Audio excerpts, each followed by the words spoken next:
Silence, please. Dear Minister of Finance and Economy of Poland, dear Governor of the Development Bank of the Council of Europe, dear Vice Governors, the Director General, Human Rights and Rule of Law of the Council of Europe, dear members of the Governing Board and the Administrative Council, dear representatives of the Council of Europe and of the Polish government, Excellencies, ladies and gentlemen, it is a particular pleasure to welcome you to the 59th joint meeting of the Council of Europe Development Bank in Warsaw and to open this session. I wholeheartedly thank the Polish authorities for hosting us this year when the bank is celebrating its 70th anniversary. Let me inform you that as this is a hybrid meeting, a few participants will be joining online. Furthermore, interpretation is provided. The introductory part of our meeting is open to the media and is live streamed. In this part, you will hear interventions by the Minister of Finance and Economy of Poland, the Governor of the Development Bank of the Council of Europe, and the Director General of the Council of Europe. After these interventions, media will be invited to leave the meeting room, and then agenda item 4 will be examined in camera. The topic of our joint meeting is the Council of Europe Development Bank delivering social impact locally. The Council of Europe Development Bank has a unique social mandate, and our meeting today will focus on the social impact delivered by our bank locally, with particular attention to the support for local and regional governments, partners, and local communities. This constitutes an important dimension of our work and objectives, and I'm particularly glad to mention this in our host country, Poland, where a successful administrative reform was implemented already at the beginning of the 1990s. Today, we can witness in Warsaw, in your beautiful capital, the outstanding results of the European cooperation and financial assistance, including the contribution and projects of our development bank. We are looking forward to the visit of one of these projects later during our program here in Warsaw. The Council of Europe Development Bank, through social investment, has been successful for 7 decades in initiating and developing projects for the benefit of the citizens and those most vulnerable communities, and we are pleased that we are celebrating this important anniversary together with our Polish hosts here in Warsaw. Thank you for your kind attention, and now allow me to give the floor to the Chair of the Administrative Council, Violeta Bawicka-Lofthaus. The floor is yours, Violeta. Thank you, Ambassador. Dear Minister, Ambassadors, Governors, Excellencies, distinguished guests, it is also my pleasure to open this joint meeting of the Governing Board and the Administrative Council here in Warsaw, as we mark the 70th anniversary of the CEB's social footprint across Europe. Much has changed over these decades for the better, and this is particularly evident here in Poland, which stands as a remarkable example of this progress, demonstrating how sustained investment, strong institutions, and European cooperation can deliver economic and social transformation. However, there are new global challenges and developments that are testing resilience of our societies and are most directly felt at the local level. It is in cities, towns, and neighborhoods that communities absorb the social impacts of crisis, whether by hosting displaced populations, responding to natural disasters, or addressing widening inequalities. At the same time, it is often within these communities that the most innovative and practical solutions emerge, acting as the first line of response to both everyday needs and extraordinary challenges. Supporting this local dimension of social cohesion lies at the very core of the Council of Europe Development Bank's mandate.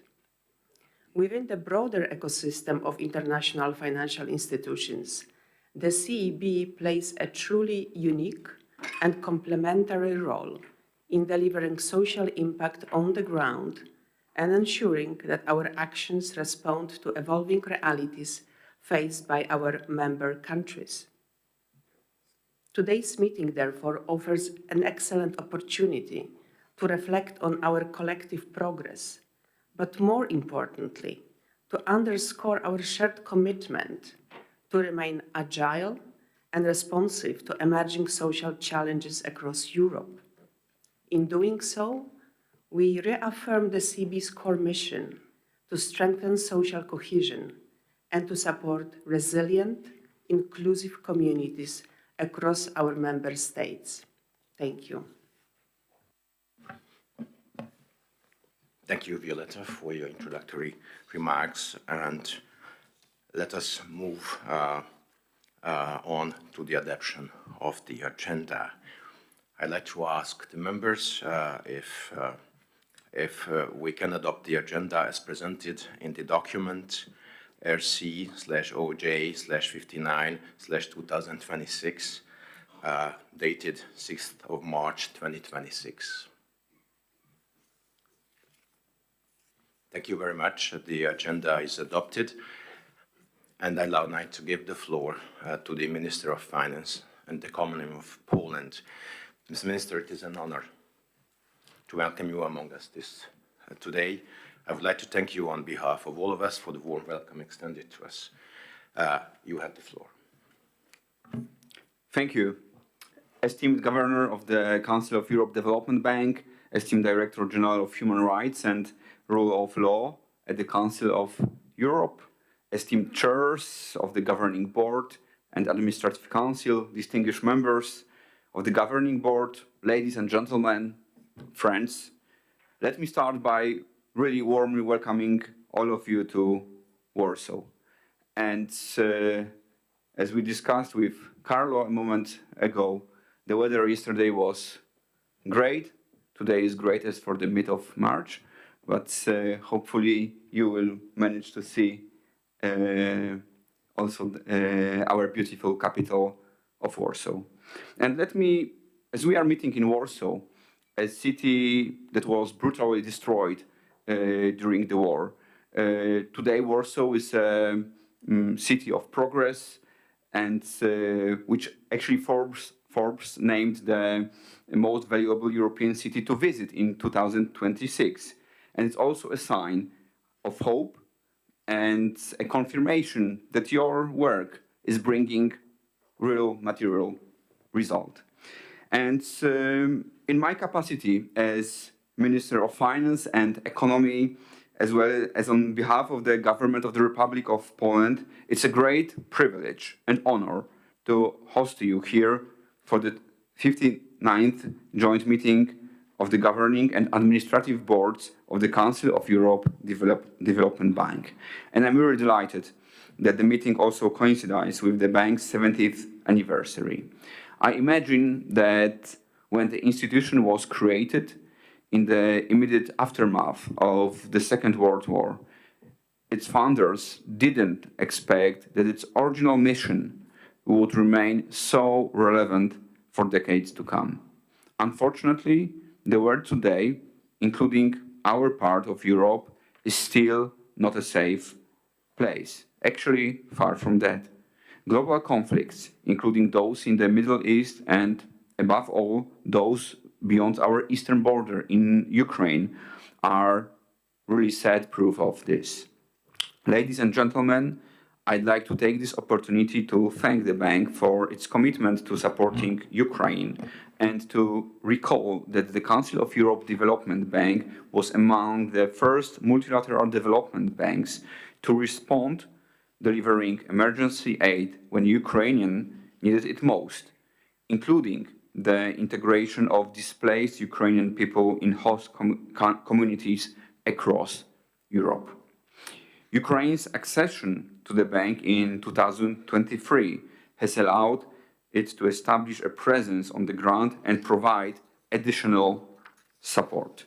Poland and its citizens haven't been and are not indifferent to the suffering of our neighbor, which has been so severely affected by Russia's aggressive invasion.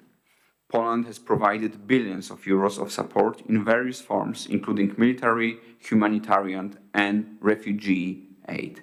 Our joint efforts and actions are already yielding results.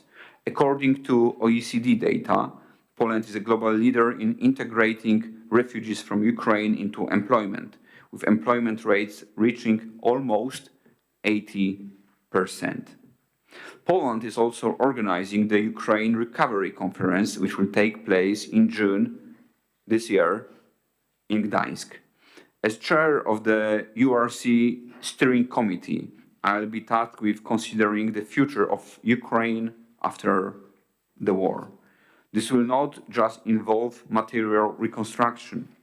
Ukraine will also have to rethink its economy and the reforms required as part of its accession process to the European Union. The road will be not easy. We in Poland, we know it really well, but I strongly believe that Ukraine will succeed. Poland has also come a long way. The bank has been present here and has supported our country in its economic transformation, which may have been challenging, but at the end of the day, really successful. Poland's economic trajectory over the past 3.5 decades represents one of the most successful development stories of the modern world. Our country has moved from a centrally planned system to a fully fledged market economy. And it happened not by way of a gradual drift, but rather by a decisive and coherent reform path that has unlocked long-term growth that was here before. The scale of the transformation is clearly reflected in the data. Poland's nominal GDP expanded from just 67 billion US dollars in 1989 to over 1 trillion in 2025. And there was only one country achieving faster growth during the same period, and it was China. As a result of this sustained economic expansion and the crossing of the symbolic threshold, Poland has become a full member of the G20. In recent weeks, it has also joined the E6, a coalition of the 6 largest European Union economies working together on economic reform initiatives. Equally noteworthy is the improvement in living standards. Measured, for example, in purchasing power parity, Poland's GDP per capita surpassed that of Japan in 2025. Dear guests, dear friends, going back to the CEB's mandate, dedication to social inclusion and resilience building have been a priority for the bank from the very outset. Modern cities face challenges such as sustainable water management, climate change, the development of green infrastructure, and adaptation to extreme weather events. Also, traffic congestion, environmental pollution, and social problems, including housing shortages and immigrant integration. We firmly support CEB's mission on that front. Ladies and gentlemen, Poland believes in the power of multilateralism. Together, we can and we will overcome all the challenges and make the world a better place for our citizens. We are eager to continue our fruitful cooperation to create a more prosperous, sustainable, and inclusive world for all, upholding at the same time the values that we have shared for decades. Finally, let me express my highest appreciation to Governor Monticelli, the management team, and the bank staff for their dedication and hard work for the benefit of the bank's members. I wish you all fruitful meetings during your stay in Warsaw and look forward to welcoming you to the Palace of the Commonwealth tomorrow for an enjoyable evening. Thank you for your attention.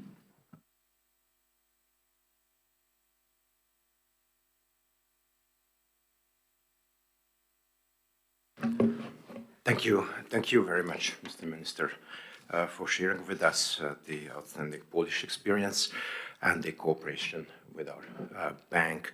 I'd like to continue now our meeting under agenda item 3, where we will have the statements of the Governor of the Council of Europe Development Bank and the Director General Human Rights and Rule of Law.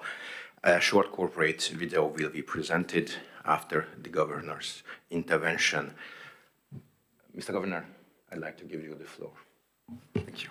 Thank you.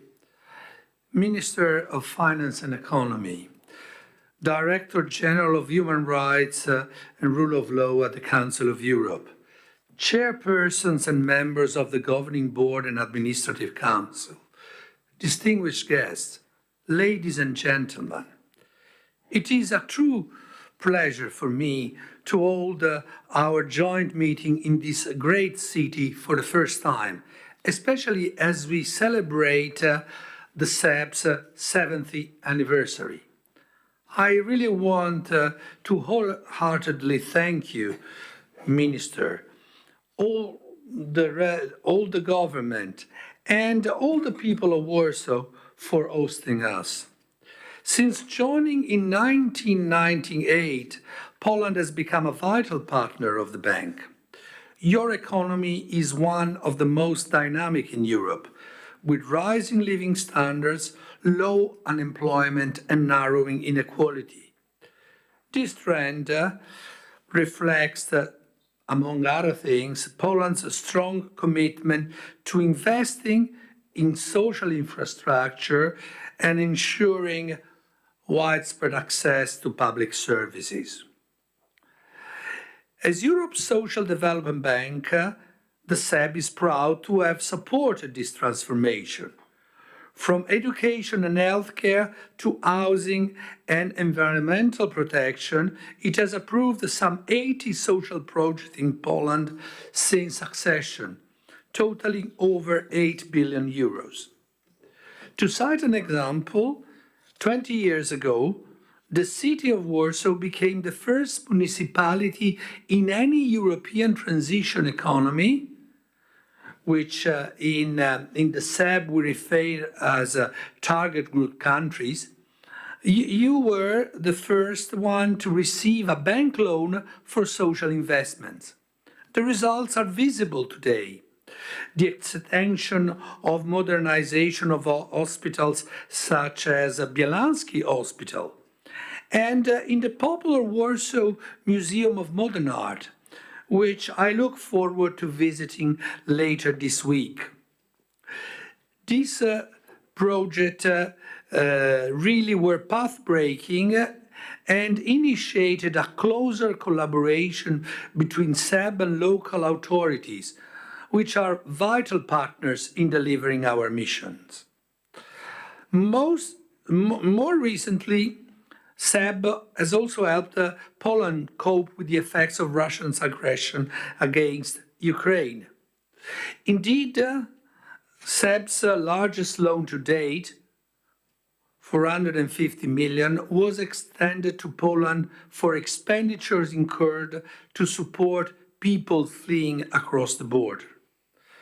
Important result, yes, but we all know there is more to do in Europe to foster and safeguard the inclusive, open society that underpin our continent's character and strength.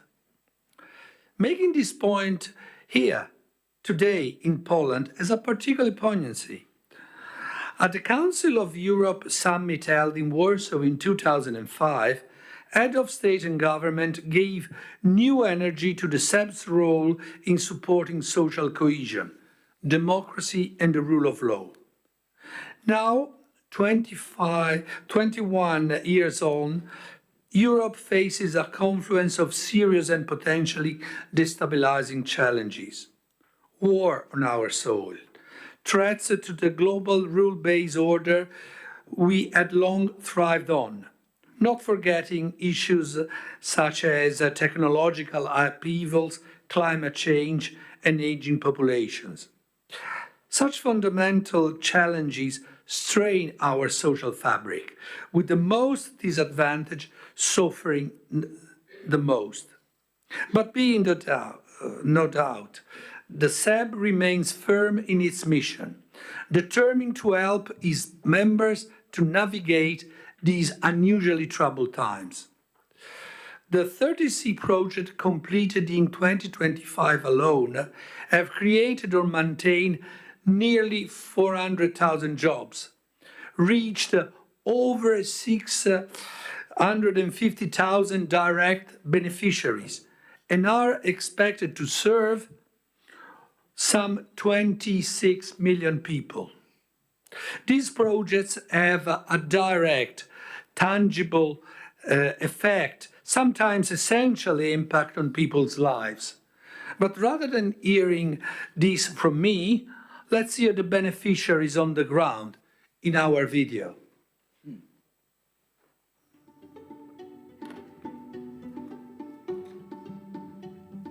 The investments are important for the infrastructure. This is very simple, without water, especially the potable water, you cannot survive. Financing, like the bank provided to us, is very important because without that, we will not be able to do investment properly.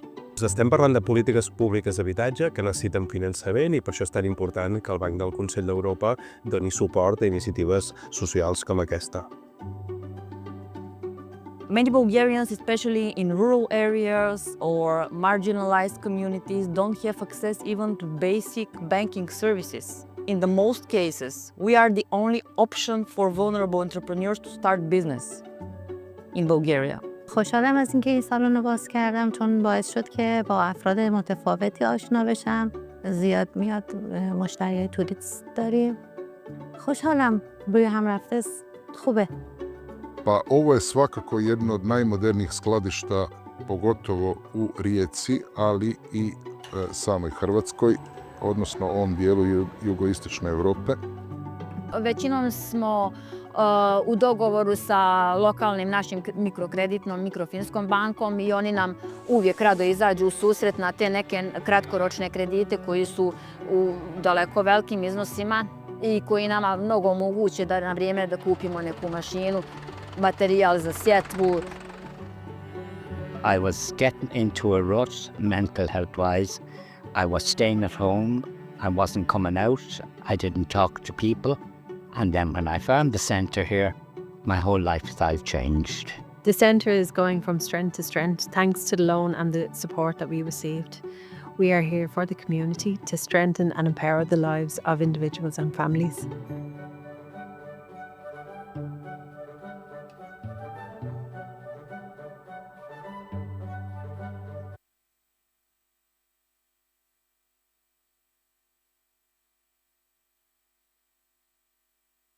Sorry, I'm sure that you, like me, feel inspired by these real experiences. They remind us that while we cannot underestimate the difficulties ahead, we can overcome them together.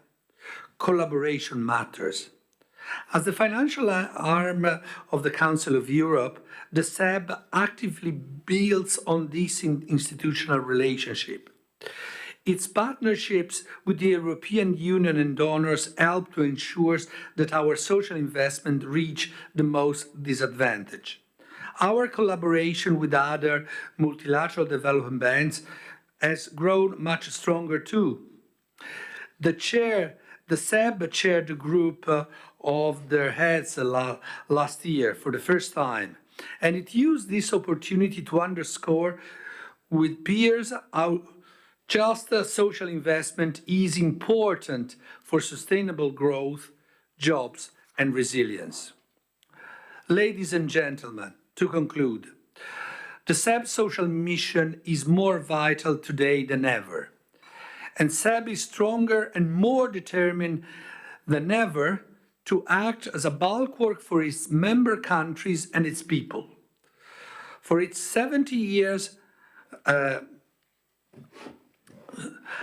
if 70 years have taught us anything, it is this: for Europe to flourish, we must invest in people, for people. Thank you.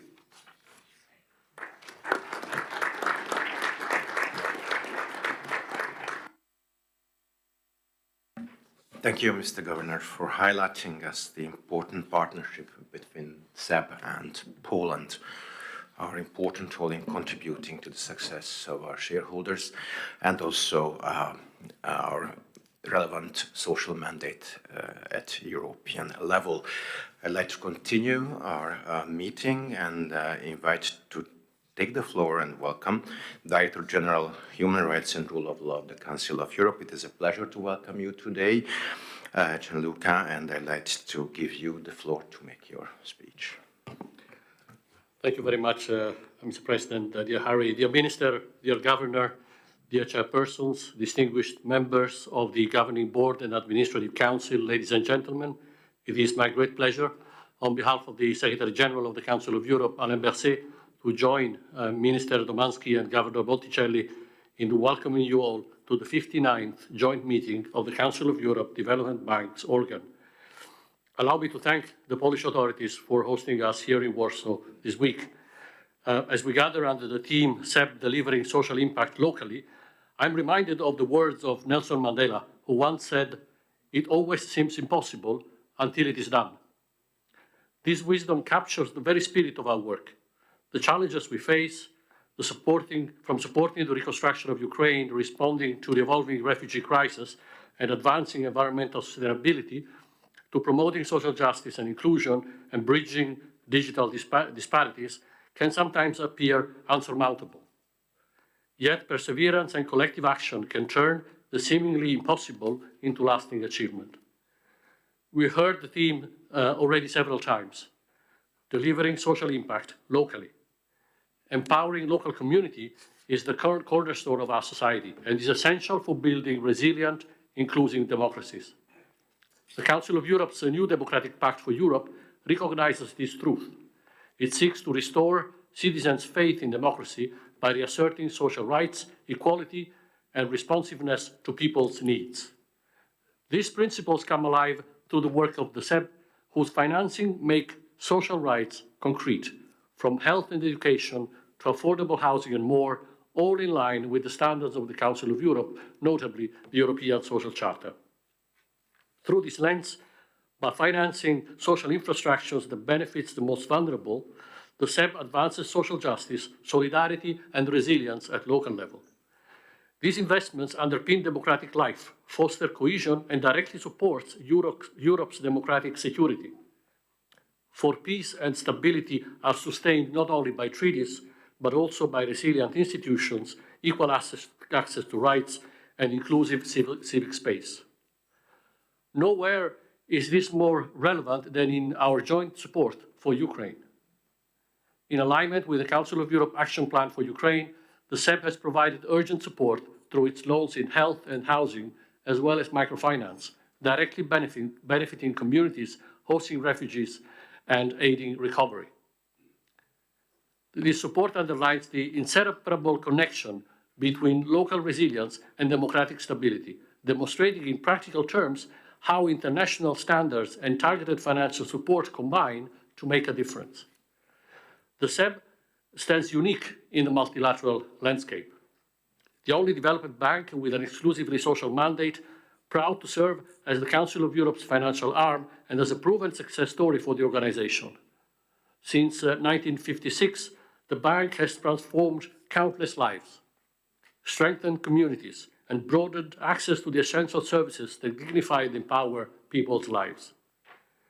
This mandate is felt more keenly at local level. The bank's projects, from affordable housing to integrative education, help operationalize the European Social Charter, ensuring that, for example, the rights to health, education, housing, and social security are accessible reality for vulnerable communities across our member states. I'm personally delighted to witness the growing cooperation between the CEB and the rest of the Council of Europe, most recently through events like the one we organized last year, the Joint Conference on Inclusive and Sustainable Care for Older Persons, and the side event we organized at the COP30 on the environment. Building strong and inclusive local communities is at the core of both the Council of Europe's and the CEB missions. By strengthening our collaboration, combining Council of Europe standards and expertise with CEB dedicated financing, we can continue to deliver social impact where it matters most, for the benefit of every citizen in every community across our member states. Ladies and gentlemen, if we ever doubt the scale of our ambitions or the obstacle before us, let us remember Mandela's message. Time and again, the Council of Europe and the CEB have proved that progress is possible, even when it seems beyond reach, through collaboration, solidarity, and determination.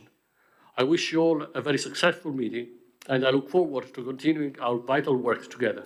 Thank you very much, Mr. President.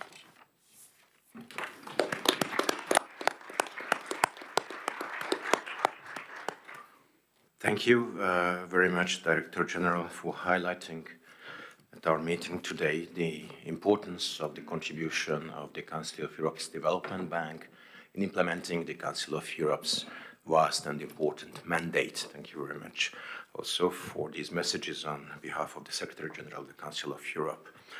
Allow me now, Minister and Director General, to thank you wholeheartedly again on behalf of the members